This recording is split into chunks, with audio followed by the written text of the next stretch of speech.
More than 140,000 Marylanders have contracted the coronavirus since the pandemic started. The state reported an additional 792 positive cases today. 5 more people have died and more than 440 are still being treated in the hospital.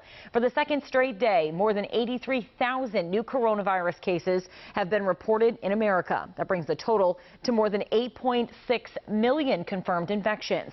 The United States reached another grim milestone. 225,000 people have died from COVID-19.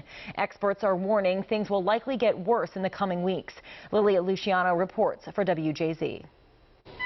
Nationwide, coronavirus cases and hospitalizations are setting new records. On Saturday, 83,718 new infections, just shy of Friday's pandemic record. 31 states are in the red zone for new cases. Former FDA Commissioner Dr. Scott Gottlieb told Face the Nation that the next few weeks are critical. We're entering what's going to be the steep slope of the curve, of the epidemic curve.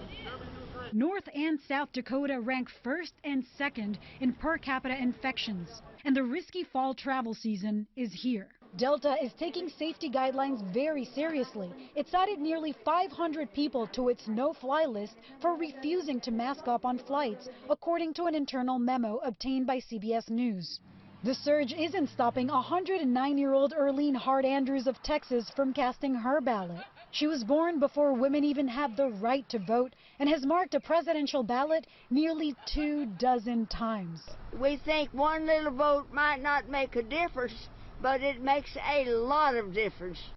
Like Earlene, Californians are casting their ballot in person. And while public health officials are urging people to wear a mask, if you don't, you will be escorted to an outdoors area where you can still fulfill your civic duty and vote. Lilia Luciano, CBS News, Los Angeles. America's bus lines are struggling during the pandemic, too. Commercial bus lines provide 600 million passenger trips every year, second only to airlines. That's according to the American Bus Association. Unlike the airlines or Amtrak, the motor coach industry hasn't received any funding from the $2.2 trillion in CARES Act passed by Congress in the spring. Without help, nearly half of these companies say they could close by the end of the year.